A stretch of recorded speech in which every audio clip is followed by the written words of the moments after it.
First contact fallout. Commander Elena Reyes stood at the observation deck of Research Station Athena, her eyes fixed on Saturn's magnificent rings glowing in the distance. The station represented humanity's farthest permanent outpost in the solar system, a triumph of human engineering and determination.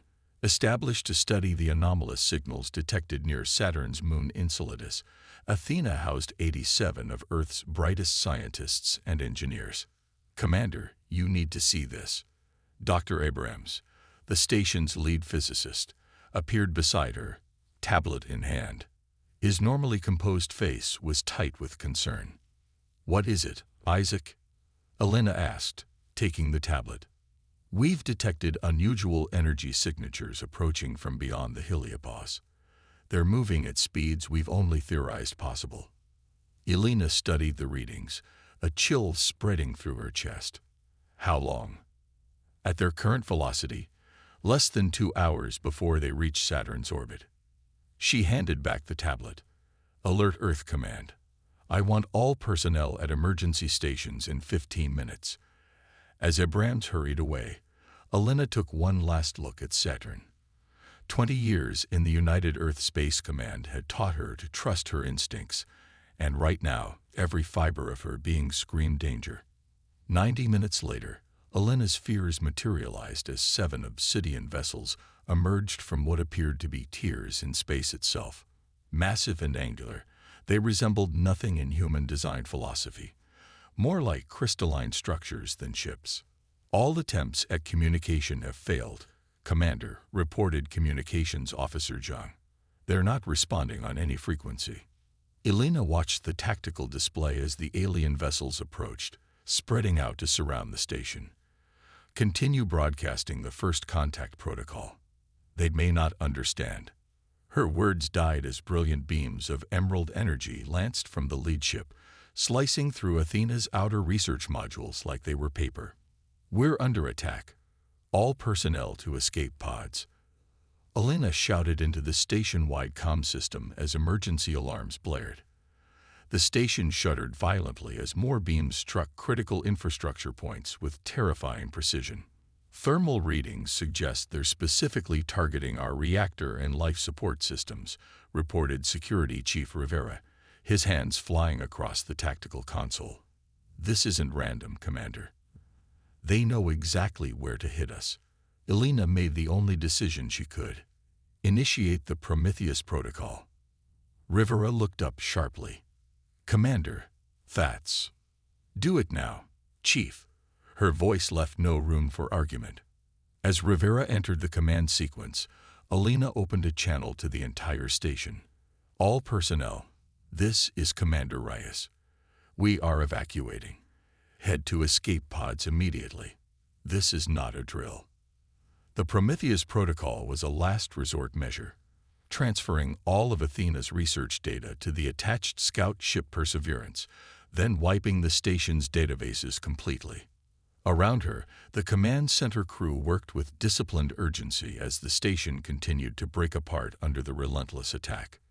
"Data transfer complete," announced Dr. Kita, the station's AI specialist. "All research findings and first contact protocols have been secured aboard Perseverance. Life support failing on decks 3 through 7, reported Medical Officer Chen. Hull breaches expanding in research section." Elena made her way to the emergency control panel, entering her command authorization. "Chief Rivera, get everyone to the escape pods. I'll pilot Perseverance back to Earth with the data." "Commander, regulations state." "Regulations don't cover alien invasions, Chief.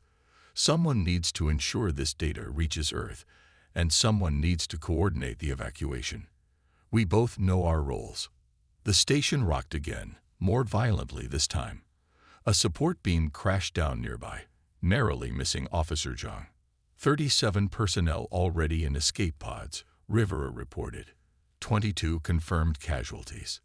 The rest are en route to evacuation points. Elena nodded grimly. "Launch all pods on my mark. Scatter pattern Delta to maximize survival chances." As she prepared to head toward the Perseverance's docking bay, Elena took one final look at the tactical display. The alien vessels were methodically destroying the station, section by section, with cold efficiency. "They're not just attacking us," she realized aloud. "They're studying how we break." The journey to the docking bay was a nightmare of collapsed corridors and emergency bulkheads. By the time Alina reached Perseverance, the station was coming apart around her. Through the viewport, she could see escape pods launching, small flashes against the blackness of space. As she strapped into the pilot's seat, Alina accessed Athena's few remaining systems. Of the 87 souls aboard, 53 had made it to escape pods. The knowledge sat like lead in her stomach as she initiated Perseverance's launch sequence. The small scout ship detached from the dying station, just as another series of energy beams sliced through Athena's central hub. Alina pushed the engines beyond safety parameters, using Saturn's rings as cover while calculating the fastest route back to Earth. "Computer, access emergency channel Alpha. Priority message to Earth Command." The system beeped in acknowledgement. "This is Commander Alina Reyes of Research Station Athena. We have been attacked by unknown extraterrestrial forces. Station Athena is lost.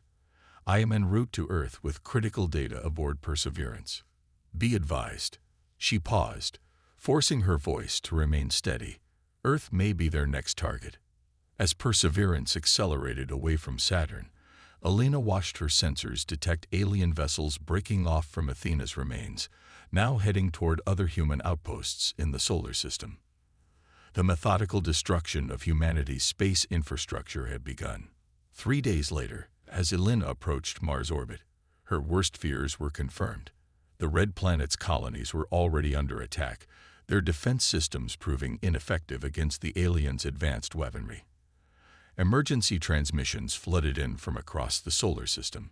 Neptune's research platform, the Jupiter mining operations, the moon colonies, all reporting similar coordinated attacks. By the time Perseverance reached Earth's orbit, humanity's first interstellar war was already being lost. The alien vessels, now identified as the Nyx by Earth's linguistic AI after intercepted communications, had arrived in overwhelming numbers, targeting major population centers and military installations with the same methodical precision they'd shown at Athena. Alina managed to land at the remains of the Pan-Asian Command Center in the Himalayas, one of the few military facilities still operational. There, she delivered Athena's precious data to General Ryama, Earth's defense coordinator. "This is everything we recorded during the attack," Alina explained as technicians began analyzing the information. Their energy signatures, communication patterns, targeting priorities. General Ryama, a weathered veteran with steel-gray hair, studied the preliminary findings with narrowed eyes. "They disabled our satellite networks and major defense installations within the first hour. 93 major cities worldwide are currently under attack or already destroyed. They're systematic," Alina observed, "just like at Athena.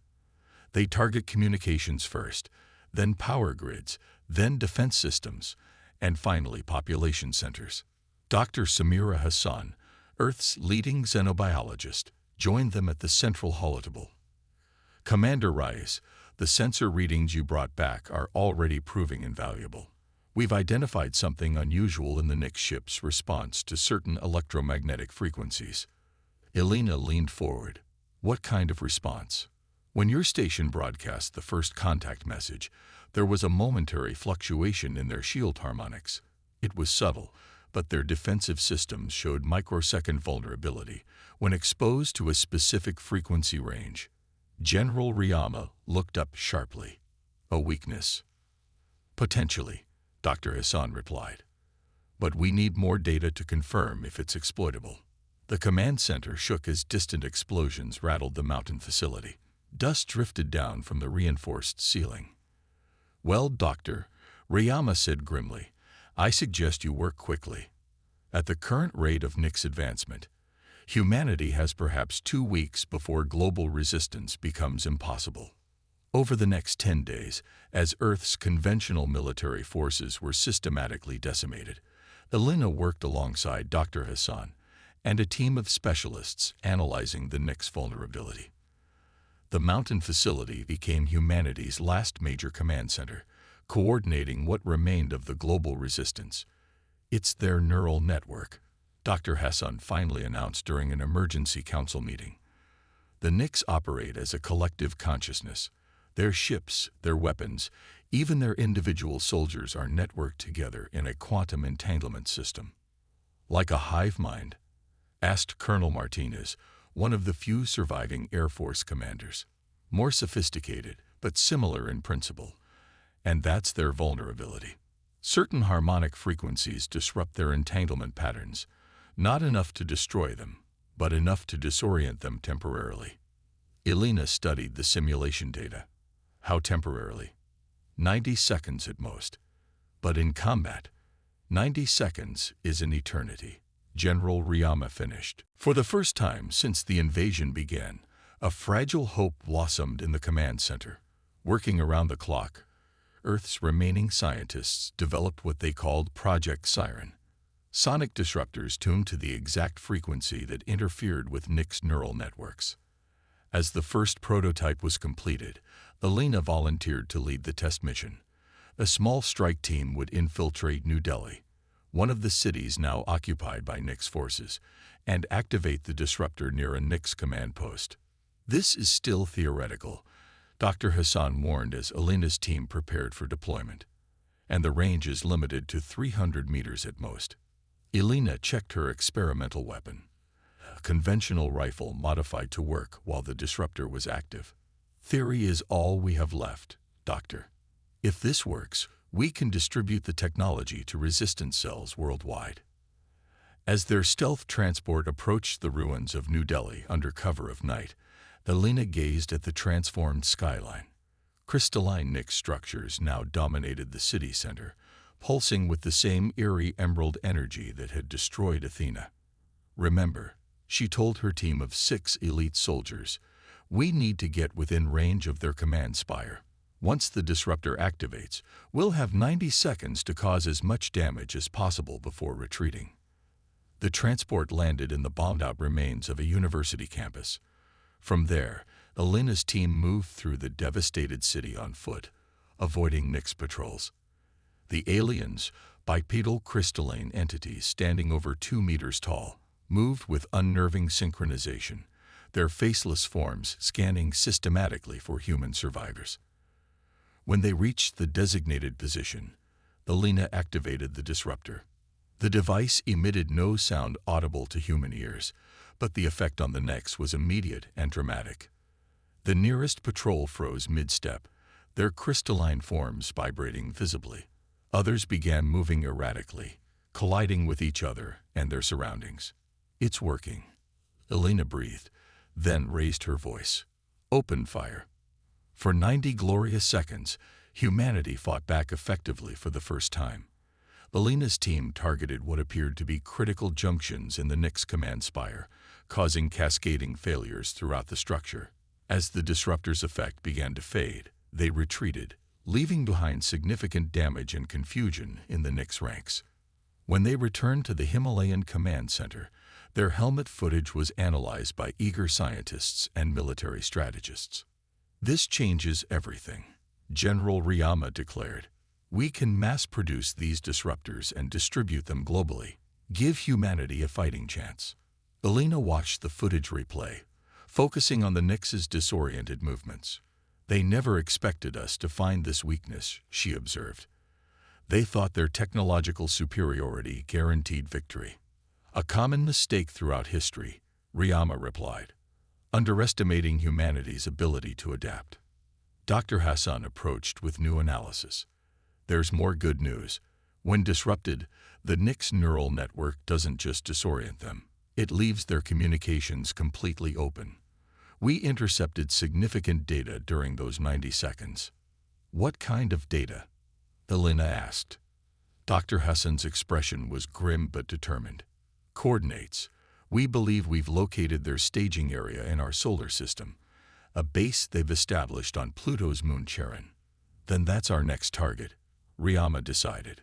"Commander Reyes, I want you to lead the development of Operation Vengeance. It's time we took the fight to them. As the command center erupted into renewed activity, Alina found herself at a viewport, looking up at the night sky. Somewhere up there, the remains of Research Station Athena still orbited Saturn, the first casualty in a war humanity hadn't asked for, but would now fight with everything they had. They struck first, she whispered to herself. But they're about to learn what happens when humanity strikes back. Operation Vengeance. 3 months after the Nyx invasion began, Earth was unrecognizable. Major cities lay in ruins, transformed by alien architecture that gleamed with unnatural light. Yet something the Nyx hadn't anticipated was occurring in the shadows of their occupation. Humanity was adapting, organizing, and fighting back with increasing effectiveness. The mountain facility, now codenamed Olympus, had expanded deep into the Himalayan range, becoming the nucleus of Earth's resistance. Here, Commander Alina Reyes stood before the assembled War Council, presenting the final phase of Operation Vengeance. Project Siren has exceeded all expectations, she reported, gesturing to the global map showing resistance hotspots. Over 200 resistance cells worldwide are now equipped with disruptors. The Nyx no longer have unchallenged control of any major city. General Ryama nodded. Casualty reports from their side. Difficult to quantify precisely, answered Colonel Martins, but conservative estimates suggest we've neutralized approximately 20% of their ground forces. Their adaptation rate is slower than we anticipated. They're still vulnerable to the same frequency disruptors 3 months later. Dr. Hassan added, their collective consciousness is both their strength and their weakness. They evolve their tactics as a unified entity, which makes them powerful but slow to adapt to unexpected variables. Alina brought up a holographic model of the solar system, highlighting Pluto and its moon Charon. Which brings us to Phase 2. Intelligence gathered from disrupted Nyx communications confirms their central command structure is based here. Their reinforcements, supply lines, and strategic coordination all flow through this installation. The mission parameters, asked Admiral Chen, one of the few surviving naval commanders now leading Earth's remaining orbital assets. A direct assault would fail, Alina admitted. But we don't need to destroy their base. We need to infiltrate it. Using a captured Nyx shuttle and the disruptor technology, a small team can penetrate their defenses, access their central network, and deploy this. She held up a small device the size of a playing card. The Trojan, Dr. Hassan explained. A quantum algorithm designed to replicate through their neural network, progressively corrupting their command protocols. Once uploaded to their central system, it will spread to every connected Nyx entity in our solar system. General Ryama studied the device skeptically. And the effects? Total neural disruption. Their coordinated actions will become impossible. Individual units will be isolated from the collective. Alina continued, while the infiltration team secures the Charon facility, our globally coordinated resistance cells will launch simultaneous attacks on all major Nyx strongholds on Earth, maximizing the confusion once the Trojan activates. The War Council fell silent, weighing the audacity of the plan.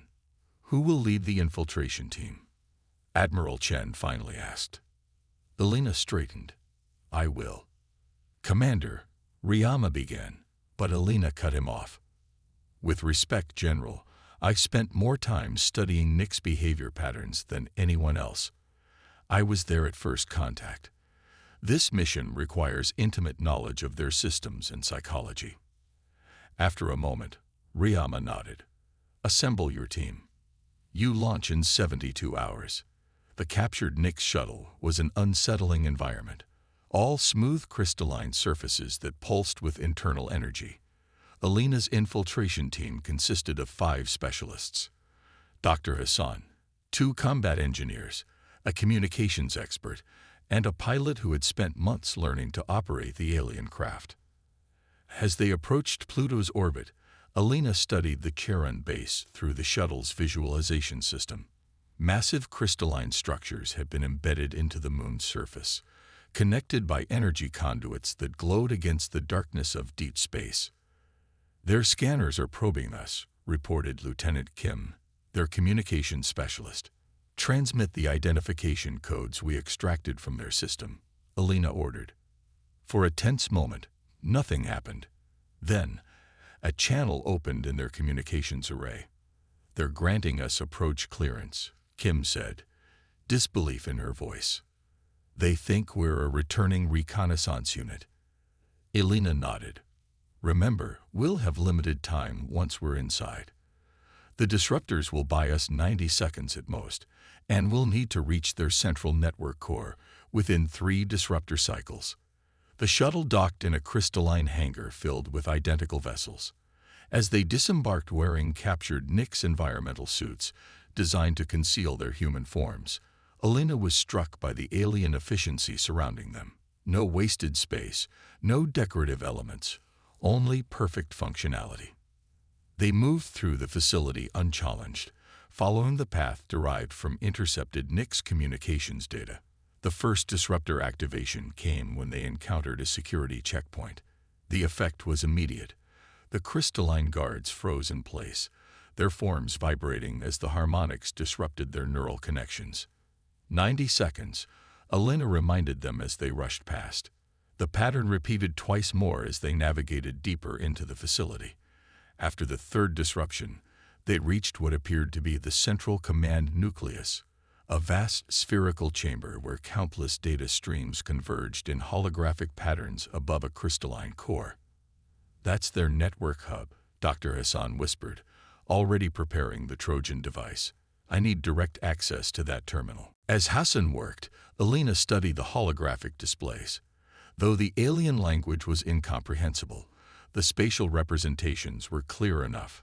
Star maps, fleet positions, resource allocations.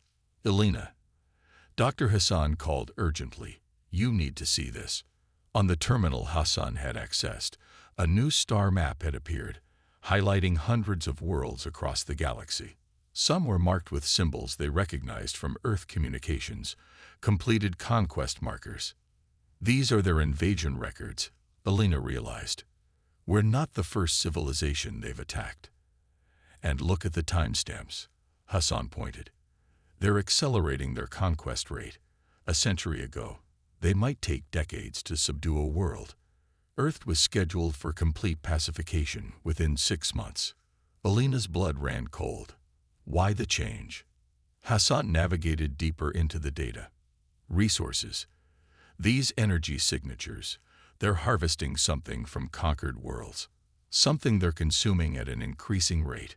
Before they could investigate further, Lieutenant Kim called out, "Commander, the disruptor effect is wearing off. We have maybe 20 seconds before systems reset." "Deploy the Trojan," Alina ordered. With practiced precision, Dr. Hassan connected the device to the alien terminal. The small card pulsed once, then seemed to dissolve into the crystalline structure. Trojan deployed. "Corruption sequence initiated," Hassan confirmed. "We have approximately 10 minutes before the effects cascade through their network." "Then let's not be here when it happens," Alina decided. Back to the shuttle. Now, they had almost reached the hangar when the first signs of the Trojan's effect became visible. The facility's lighting flickered, and Nix guards began moving erratically, some colliding with walls or each other. "It's working faster than we anticipated," Dr. Hassan observed as they hurried toward their shuttle. By the time they reached space, the disruption was spreading visibly through the Karen base. Nix ships in orbit began drifting aimlessly, their coordinated defensive patterns dissolving into chaos. "Transmit the success code to Olympus," Alina ordered Lieutenant Kim. "Tell them to initiate the global counterattack immediately." As their shuttle accelerated toward the inner solar system, they received confirmation signals from Earth. All across the planet, resistance cells were launching coordinated attacks against Nix strongholds now crippled by the spreading neural disruption. When they finally returned to Earth 2 weeks later, they found a transformed war. The Nix occupation was crumbling, their forces either destroyed or retreated into isolated pockets without central coordination. Humanity had reclaimed most major cities, though the alien structures remained as eerie monuments to the invasion. In the Olympus War Room, Alina delivered her final report to the assembled global leadership. The Nyx Central Command structure has been completely neutralized. The remaining forces in our solar system are operating as individuals without collective intelligence, making them vulnerable to conventional military tactics. General Ryama nodded. And the intelligence you gathered from their base? Alina hesitated. Concerning. The Nyx are part of a larger galactic pattern, a species that survives by consuming specific energy signatures found in developed worlds. They've been expanding across our galaxy for thousands of years, and their resource consumption is accelerating. Dr. Hassan stepped forward. But we've also recovered their star charts, their FTL technology schematics, and their weapons systems designs. Given time, we can adapt these technologies for our own use. Admiral Chen leaned forward. You're suggesting we take the fight beyond our solar system. I'm suggesting, Alina replied carefully, that we now know Earth is not alone in facing this threat. There are other civilizations out there, some conquered, some fighting, some unaware of what's coming. The Nyx struck first because that's their pattern. They eliminate potential threats before they can become actual threats. She activated a holographic display showing the coordinates they'd recovered. Their home world is here, approximately 230 light-years from Earth. With their technology, we could reach it within 5 years. A hushed silence fell over the war room. You're proposing an offensive campaign, General Ryama finally said, after we've barely survived their attack. Alina looked around the room at the assembled leaders of humanity. I'm proposing we use what we've learned. The Nyx underestimated us because they've never encountered a species that adapts as quickly as humans do. They expected us to fall like all the others, but instead, we found their weakness and exploited it. She gestured to the star map. There are more threats out there, but also potential allies, worlds that might join us against a common enemy. The Nyx attacked because they feared what humanity might become. I think it's time we showed them their fears were justified. One by one, the leaders of Earth's surviving nations nodded in agreement. The vote, when it came, was unanimous. Humanity would rebuild, but they would also prepare. The technology recovered from the Nyx would be reverse engineered, improved upon, and weaponized. Within 5 years, the first human interstellar warships would launch, not as explorers, but as avengers. The Nyx had struck first, but humanity's retaliation would reshape the galaxy. Standing at the viewport of the newly constructed space station Phoenix, built from the remains of captured Nyx vessels, Alina Rise watched as the prototype starship Retribution prepared for its maiden voyage. Its hull incorporated crystalline elements from Nyx technology, but the design was unmistakably human. They never should have attacked us, Dr. Hassan said, joining her at the viewport. They made us stronger. Alina nodded. An old Earth saying comes to mind. What doesn't kill us makes us stronger.